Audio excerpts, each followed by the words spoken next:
Assalamualaikum warahmatullahi wabarakatuh. Bertemu kembali kita di kuliah metodologi penelitian. Pada pertemuan kali ini kita akan membahas tentang latar belakang penelitian masalah dan judul penelitian.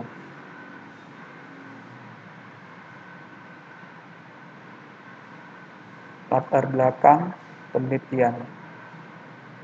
Apa itu latar belakang penelitian? Jadi latar belakang itu adalah menjelaskan mengapa kita perlu melakukan penelitian atau mengapa si peneliti itu merasa gelisah atau penasaran jika masalah yang diamati tersebut tidak diteliti. Jadi waktu membuat latar belakang ini kita harus menentukan tema penelitian. Dalam penelitian teknologi informasi itu ada dua tema. Yang pertama namanya ilmu komputer atau computer science. Karakteristiknya ini untuk perbaikan metode. Misalnya peningkatan kemampuan algoritma, perbaikan metode enkripsi, dan lain-lain. Kemudian tema kedua adalah sistem informasi, atau information system. Ciri khasnya itu adalah bagaimana interaksi teknologi dengan lingkungan sosial.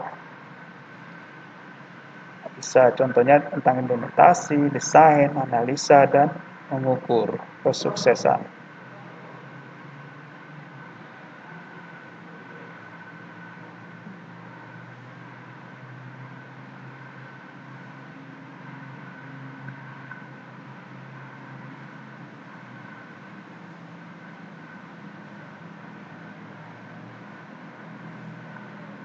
Nah, untuk menentukan tema ini, penting sekali bahwa temanya ini harus sesuai dengan passion kita. Kenapa demikian?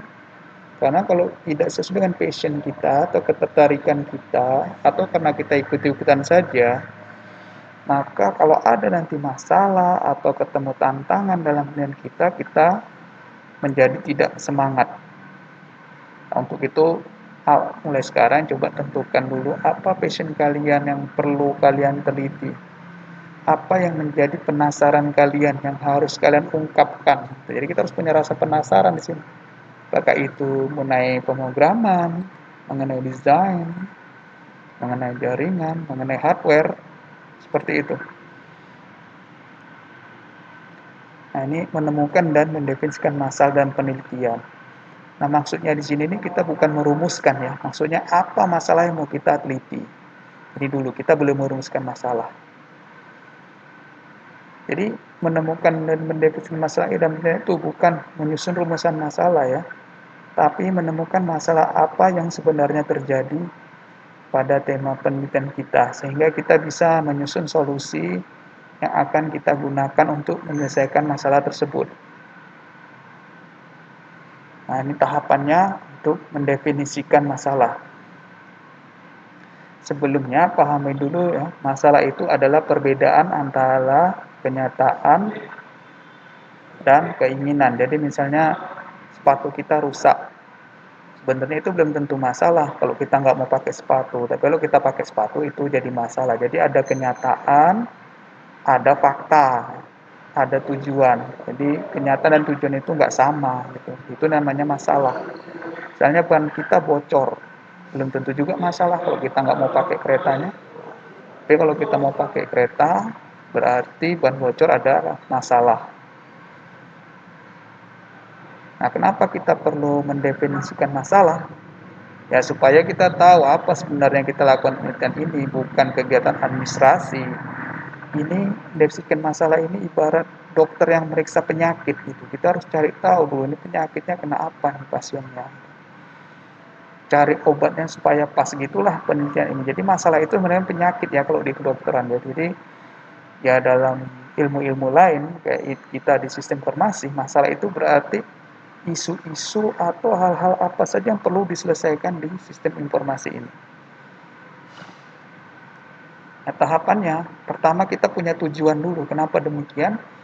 Karena seperti yang saya jelaskan tadi bahwa masalah itu adalah gap atau kesenjangan atau perbedaan antara fakta dengan tujuan.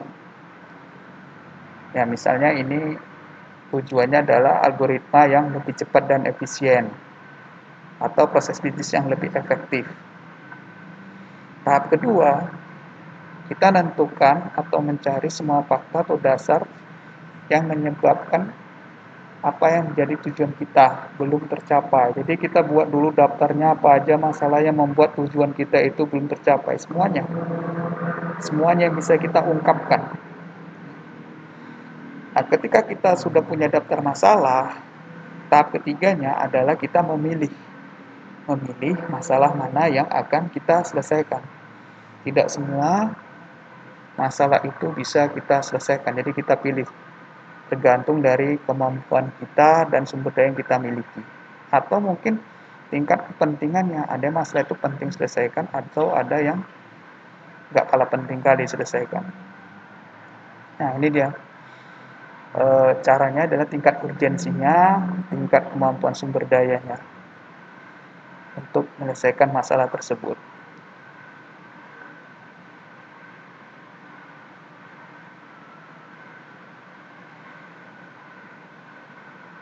Nah, tahap keempatnya adalah objeknya apa. Nah, masalah itu melekat di objek apa gitu. Contoh kan tadi masalah ban bocor, berarti melekat pada objek sepeda atau objek kereta atau objek mobil atau kendaraan lainnya yang punya roda dari karet atau menggunakan angin. Jadi kita tentukan objeknya itu apa. Objek itu benda yang akan kita teliti itu apa ya. Misalnya sini algoritma atau proses bisnis, unitnya proses bisnis akademik. Tahap kelima, kita tentukan variabel yang relevan atau parameter apa saja yang kita gunakan. Kenapa kita butuh parameter? Supaya kita bisa ngukur. Tuh, kalau nggak diukur, gimana Pak? Ya kalau nggak diukur, kita nggak tahu ini udah berhasil atau enggak. Contohnya, apakah dengan implementasi sistem informasi, waktunya bisa lebih cepat? Nah, kita ukur waktunya. Atau prosesnya, apakah dengan ini proses pendaftaran misalnya lebih cepat atau mungkin lebih lambat. Itu salah satu variabelnya.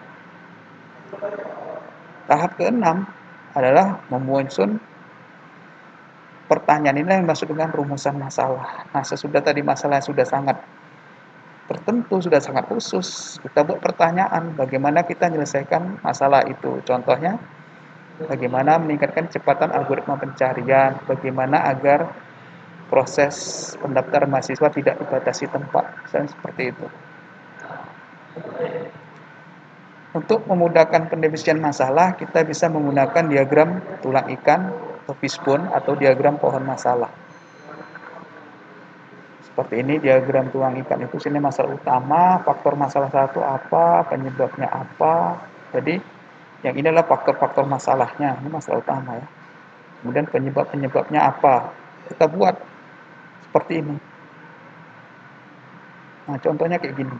Proses pendaftaran mahasiswa dilakukan di kampus. Penyebabnya misalnya dari sistem itu belum ada sistem, biaya pengadaan sistem kurang. Dari SDM-nya nggak terlatih, SDM yang tidak adaptif. Dari kebijakan masih sektoral, proses birokrasi yang terlalu banyak. Nah, ini contoh identifikasi masalah dengan diagram tulang ikan. Atau diagram pohon, misalnya masalah utamanya pelanggan kecewa. Kenapa pelanggan kecewa? Banyak terjadi kesalahan. Kenapa banyak terjadi kesalahan? Produknya tidak dites sebelum dijual, fiturnya nggak memadai, perbaikan terlalu lama, perbaikan tidak tuntas. Nah, semua itu dikumpulkan sampai kita mendapatkan penyebab utamanya yang paling bawah ini. Tanya jumlah dan kualitas mekanik tidak cukup. Itu kelemahan pada tes. Nah, inilah yang harus kita selesaikan. Inilah masalah utamanya, bukannya ini. Yang ini cuma kulitnya saja atau masalah akibat. Sumber masalahnya di sini. Sumber masalah. Nah, dengan diagram fishbone tadi atau diagram pohon ini, kita bisa menentukan sumber atau penyebab masalahnya. Seperti itu.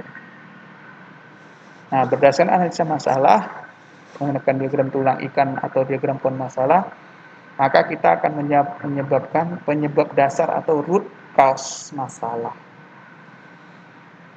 Nah, contoh tadi dalam diagram ikan itu penyebab masalahnya, pertama ada sistem SDM dan kebijakan. Sedangkan pada diagram pohon penyebabnya adalah produk tidak dites sebelum dijual, jumlah dan kualitas mekanik tidak cukup, dan kelemahan pada proses tes. Dari penyebab dasar atau root cause yang kita temukan, kita pilih penyebab yang belum diselesaikan dan layak untuk diselesaikan melalui penelitian berdasarkan skala prioritas dan manfaat. Jadi dari semua penyebab yang kita temukan, kita harus pilih mana yang akan kita selesaikan. Nah, cara memilihnya adalah skala prioritas dan manfaat. Skala prioritas itu artinya penting, urgent, dan harus segera. Jadi kalau nggak kita selesaikan itu fatal akibatnya. Atau manfaatnya, kalau kita selesaikan itu manfaatnya besar. Dua atau lebih masalah akan selesai. Jadi kalau kita selesaikan satu aja solusi, beberapa masalah akan selesai. Nah, itu manfaatnya. Atau tingkat prioritas, penting, urgent, harus segera. Kalau enggak, mati atau fatal lah.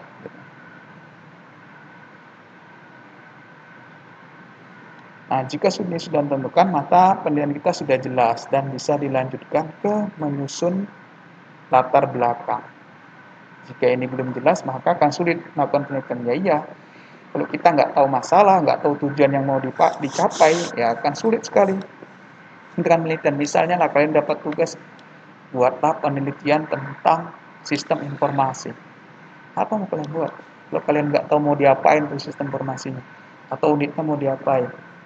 Nah, kita tentukan dulu tujuan kita itu mau ngapain. Misalnya mau perbaikan sistem, perbaikan proses, percepatan, ketepatan waktu, otomatisasi apa. Nah, itu dulu dipastikan. Jangan ujuk-ujuk buat judul tapi nggak tahu maksudnya apa. Nah, ini kita selanjutnya adalah menyusun latar belakang penelitian. Bagaimana menyusun latar belakang? Nah, ini penting sekali ya. Ini kacau balau biasanya di latar belakang ini, kayak nulis cerpen. Jadi di latar belakang itu apa saja sih yang perlu dicantumkan? Oke, tentukan yang pertama, tentukan objek penelitiannya. Pasti objek penelitian itu, objek penelitian adalah benda, baik tampak atau tidak tampak yang akan diteliti. Misalnya proses bisnis akademik, jadi ada objeknya. Misalnya absensi itu objek penelitian, proses bisnis akademik itu objek penelitian. Terus cuaca itu objek penelitian. Pendaftaran mahasiswa itu objek penelitian, itu bendanya, baik nampak atau tidak nampak. Nah, kita contoh misalnya proses bisnis akademik. Ini contoh saya ambil ya. Contoh objek penelitian kita adalah proses bisnis akademik. Nah, proses bisnis itu kita pahami dulu, yaitu tata cara melakukan suatu bisnis, baik itu layanan atau penjualan barang. Ini tata caranya itu namanya proses bisnis. Nah, proses bisnis akademik itu maksudnya proses-proses yang dilakukan untuk melayani akademik. Misalnya ada pendaftaran mahasiswa, penugasan dosen, absensi, pengisian KRS, ujian, dan lain-lain. Proses inilah yang akan menjadi objek atau benda yang akan kita teliti. Jadi di sini kita akan menggunakan benda-benda ini untuk kita teliti. Ketika kita memilih proses bisnis akademik menjadi objek atau benda yang kita teliti, maka kita harus bisa menjawab tentunya. Kenapa proses bisnis akademik itu penting untuk teliti? Nah, untuk menjawab pertanyaan ini, kita harus melakukan hal-hal sebagai berikut. Satu, kumpulkan data tentang fungsi atau pengaruh proses bisnis akademik bagi mahasiswa, perguruan tinggi, atau masyarakat. Jadi, kita jawab, kenapa kita perlu meneliti proses akademik? Nah, kumpulkanlah ini untuk menyatakan itu penting loh, proses akademik.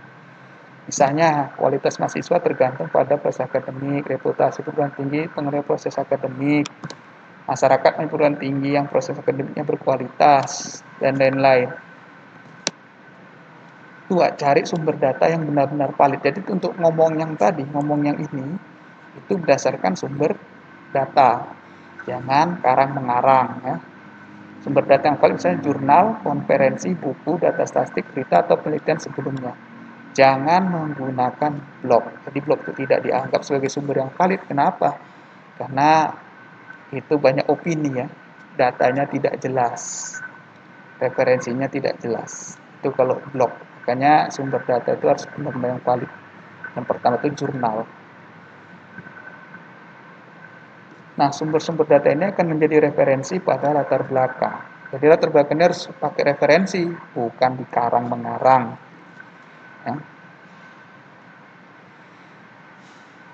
Nah, karena banyaknya data dan sumber data yang digunakan, maka tidak mungkin daftar pustaka itu hanya 3 atau 5 buah.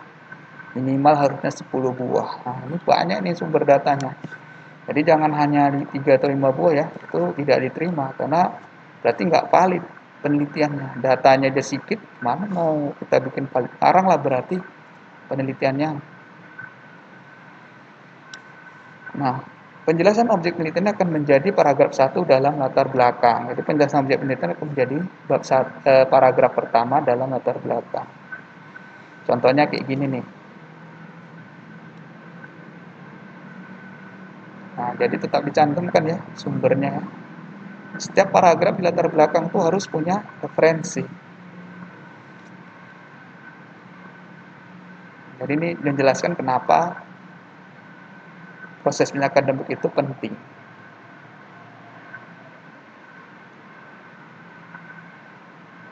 Jadi ingat ya, jangan pakai lagi kata-kata sesuai dengan kemajuan teknologi, teknologi yang sudah berkembang pesat dengan berkembangnya teknologi. Nah, ini jangan dipakai lagi kata-kata ini. Ya, kita sedang tidak menulis cerpen, tapi membuat pembaca yang membuat pembaca terlena, tapi menjelaskan objek agar pembaca paham. Nah, tentukan metode dan cara sebenarnya sudah digunakan dan jelaskan kelebihan dan kelemahan. Jadi, ternyata solusi masalah ini mungkin sudah ada sebelumnya. Nah, ini kita jelaskanlah apa kelebihan dan kelemahannya. Ini kan harus banyak baca. Nah, ini ada masalah solusi yang sudah dilakukan sebelumnya. Wah, ini ada solusi 1, solusi 2. Nah, kalau untuk supaya tahu apa solusi yang sudah dilakukan ya kita harus banyak baca referensi. Apa kelebihan dan kelemahan masing-masing dan sejauh mana solusi itu bisa mengatasi masalah yang akan kita selesaikan. Nah, hasil pengkajiannya itu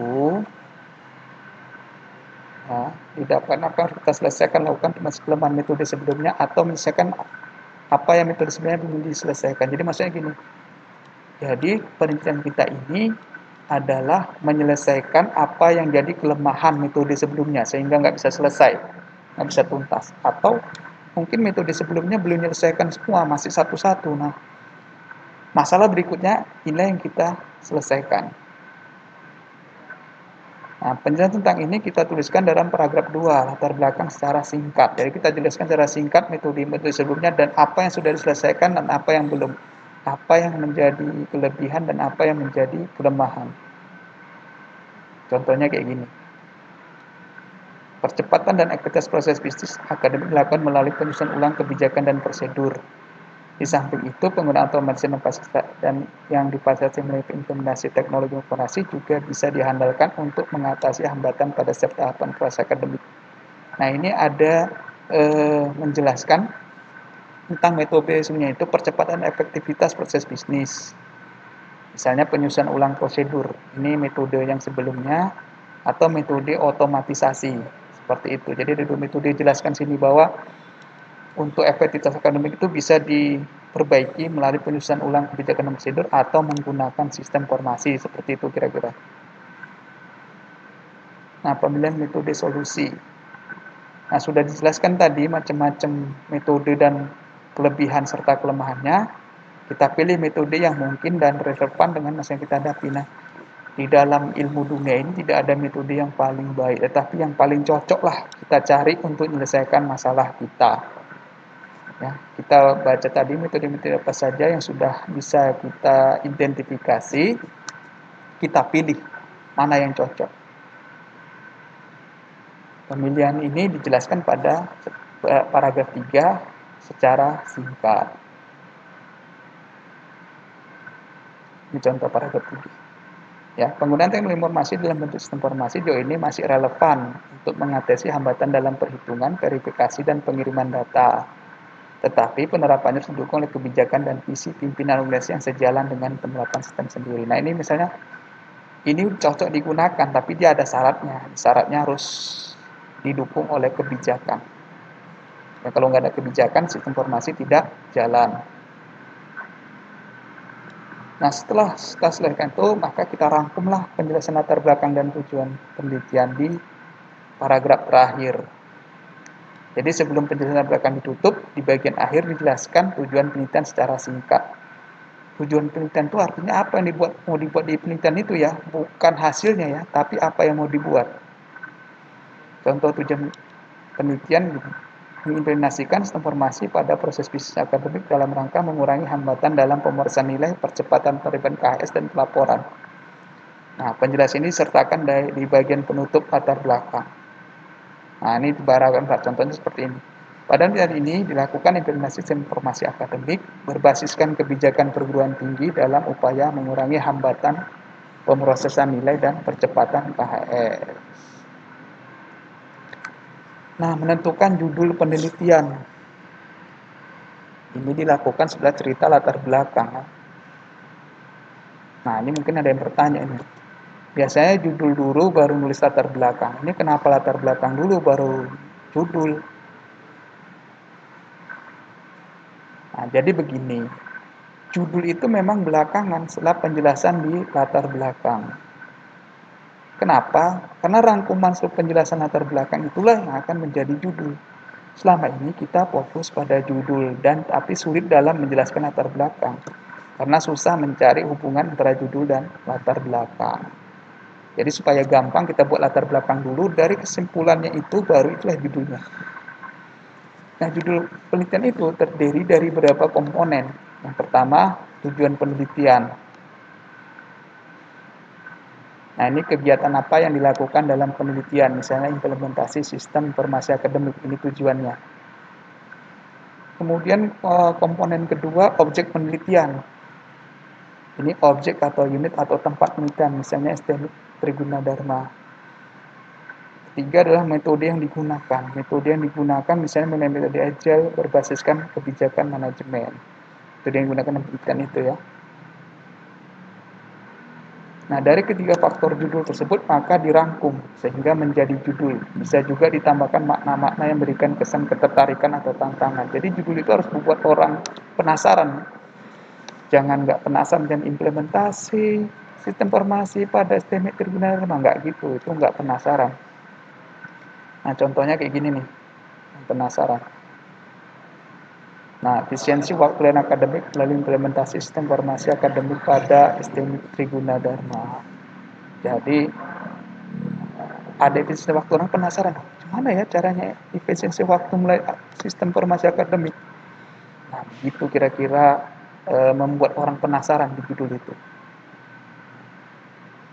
Oke, sampai di sini dulu penjelasan saya. Silahkan dikerjakan latihannya. Kalau ada yang kurang jelas, silahkan tanya di chatting classroom atau di grup WA. Terima kasih.